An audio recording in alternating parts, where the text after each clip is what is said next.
Great to have you along for the ride. Thanks a lot for stopping by. Glad to have this man on. He is a guy who just brought in so many millions of votes on Tuesday just by hard work and a ground game that made it happen. It's Scott Presler, founder of Early Vote Action, earlyvoteaction.com. Scott, congratulations, man. Great job Tuesday. Thank you. I still am kind of reeling. I can't believe we did it, but we did. Well, it's funny because I say great job Tuesday, but it's actually a great job for what, 4 years? How long has your ground game been in action? You and I have been talking for years now. When did you start saying we can probably make a good change if we get to these people face to face? Well, I've really been working on Pennsylvania since 2019. This has been a labor of love, not only the last 4 years, but even going into 2020. Some people think that, one day you wake up and you just start focusing on a state. No, this is a labor of love that takes time. It takes years of dedication to a cause. What was going on in Pennsylvania that made you think to yourself, they're not voting, in their best interest? What did the left do to have them locked in for so long? I mean, Bucks County didn't go Republican since 1988. That's George Herbert Walker Bush. Reagan didn't even get Bucks County? Yeah, this is the first time. I think Donald Trump is winning by like 500 votes in the county. And so I heard so many people, they would say to me, Scott, voter registration doesn't matter. Or Scott, the machines are just going to take the vote, or Scott, the mail-in ballots, or Scott, you can't beat the cheat. And it's just, it's such validation. And I'm not saying that people don't have a right to question what happened in 2020, and they don't have a right to feel how they do. But ultimately, what I want people to know from this story of winning Pennsylvania in 2024 is we can. And we did. We won, guys. Yeah. The voter registration made a difference. Voting early made a difference. Focusing on Republicans voting by mail for those people that couldn't vote on election day, like our truck drivers and the Amish, etc. It made a difference. And I hope that people are energized from our victory. And I hope that they bring that energy into the gubernatorial election in 2026 and to 2028 and beyond. It's Scott Presler, founder, Early Vote Action. Yeah, let me correct myself. Of course, George Herbert Walker Bush is after Reagan, so I'm sure Reagan got Bucks as well. But it hadn't been gotten since 1988. So again, all the things you just said were the things that we believed. I'm a conservative guy. I don't vote early. This year I voted early, probably because of something that you said. Although I live in Texas, I'm not in Pennsylvania. I voted early. A lot of people did. The overwhelming influx of Republican, conservative, or even independent-leaning right people that voted early was a sea change from 4 years ago. And again, it's a matter of you saying go and vote early, but you really had to twist some arms. How did you convince the Amish that they should probably take part? How did you convince those who sat out last time? 20, 30 million Christian conservatives didn't even vote last time. What is that process, Scott? It's just showing up. There's no magic.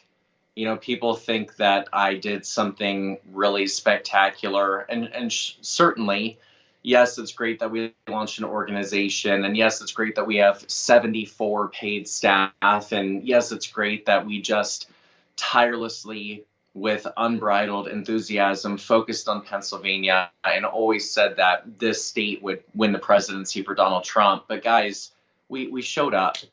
I'm not Amish. I'm a long-haired, 6'5" guy, and I was earnest and I was genuine, and I put my heart on my sleeves, and I said, look, we want to fight for your rights, we want to fight for your families, we want to fight for your religious freedom. There's no difference showing up for any community. If you want the Black vote, you show up and you go for it. If you want the Amish vote, the veteran vote, the hunter vote, the fraternity vote, then you must show up and you must explain to voters why your candidate or that candidate's policies are ultimately going to better the lives of those voters. That's all we did. It's Scott Presler. Go follow him on X. He's an amazing follow. And you always comment back when somebody says something, which I appreciate. Go and help out the organization, earlyvoteaction.com. Go and find out what he does. How were the Democrats able to dominate for so long, since like 1988, not just Bucks County, but they have outdone us, the right, on the ground game for so long? What were they doing specifically? And did you model what you did after what was successful for them, or did you bring a completely different thing? Well, I just focused on groups that agree with us, but maybe don't vote or participate in our elections. 2020 was decided by 80,000 votes. So think about that Crazy. 80,000 baseline.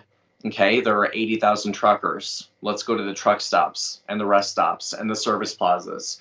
There are 90,000 Amish. Let's go to the farmers markets and let's go to their sawmills and dairy farms and go talk to them. There are 400,000 members of the Jewish community. Okay, let's court the Jewish vote, especially since Kamala Harris has anti-peace and the Middle East policies.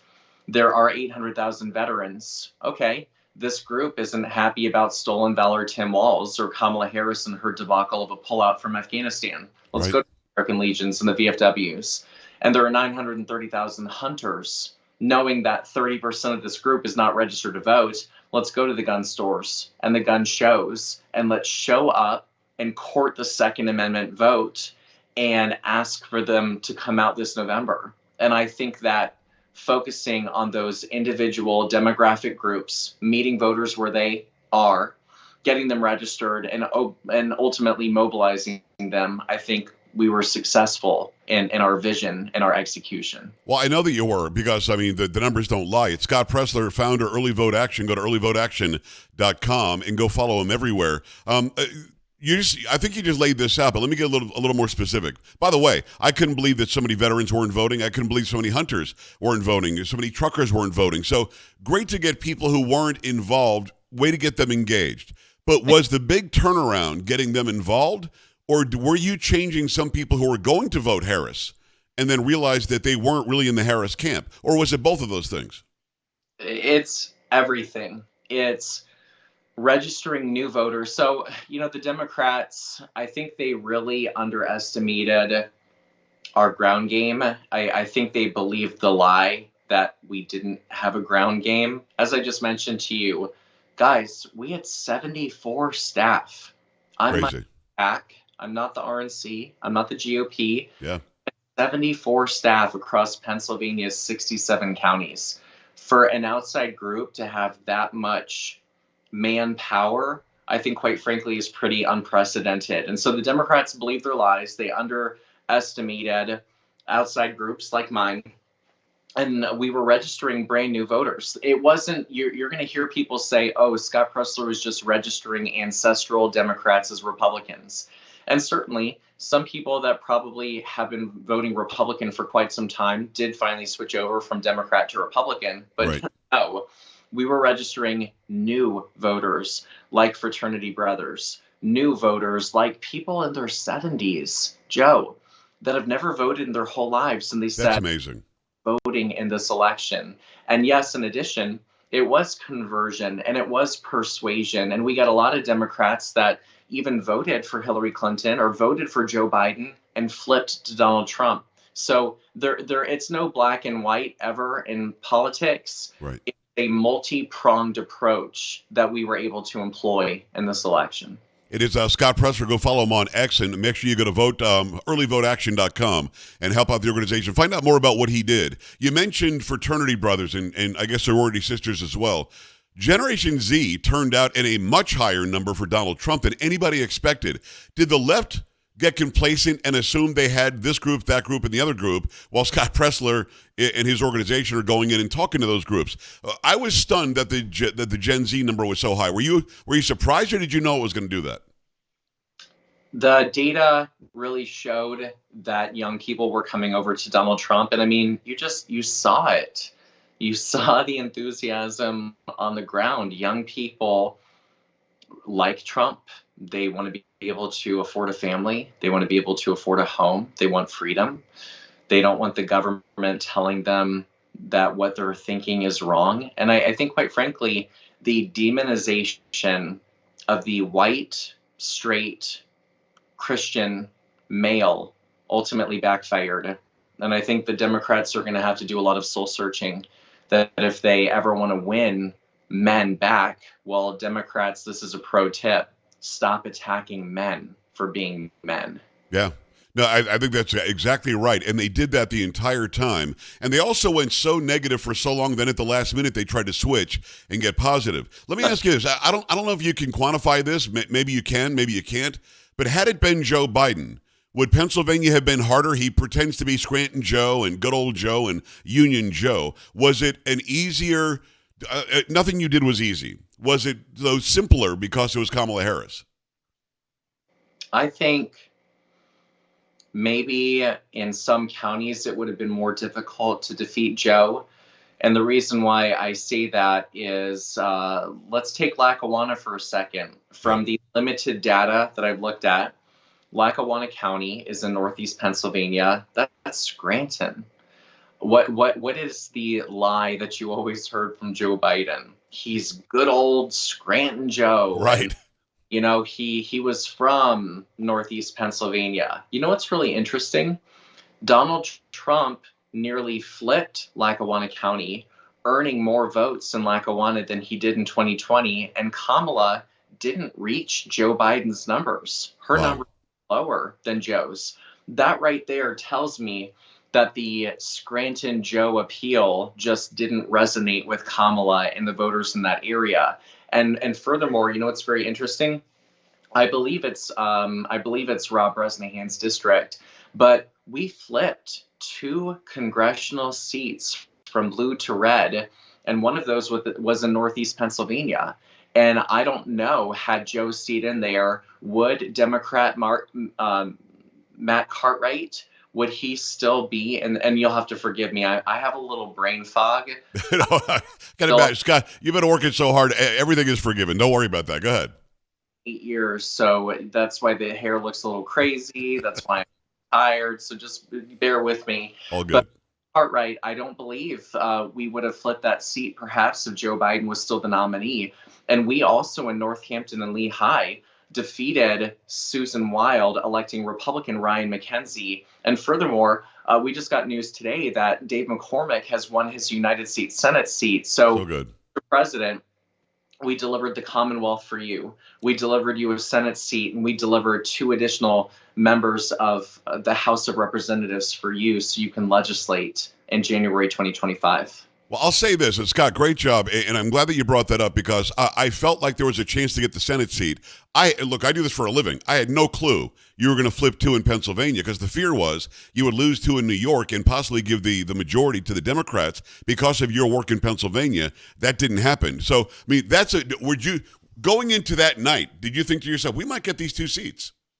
You know, I was pretty bullish on Rob Bresnahan, because we just worked so hard. I mean, Gina Mankato, Matthew Contreras, Kelly Stedge, Chase, my team there, Early Vote Action. You guys did such a great job in Northeast Pennsylvania, and Pike and Wayne and Lucerne and Lackawanna. Yeah. I mean, we truly have the best team. And so this is so much your victory too, guys. I was bullish on Rob Bresnahan.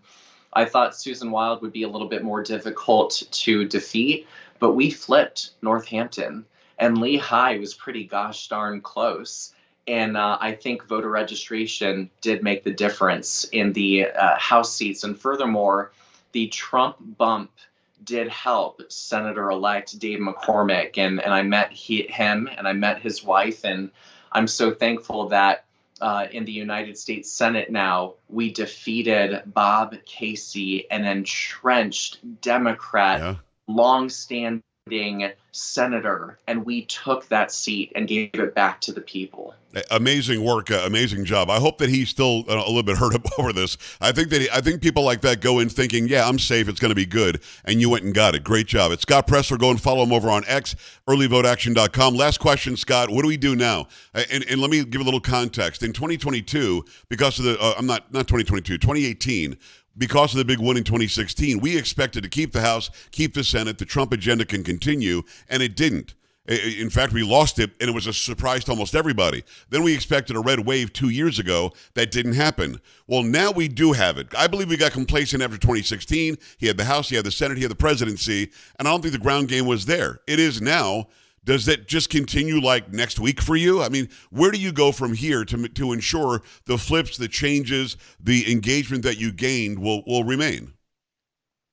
Well, I think this has been a learning process. Like, we created earlyvoteaction.com in response to 2022, that the machines had errors on election day. You know, it snowed in Nevada, Luzerne County, Pennsylvania ran out of paper. Right. And for all the reasons, we changed up the way that we voted. We voted early in person. We did mail-in voting. And guess what? We found out the election results that morning. I mean, at 1:30 a.m. It was great.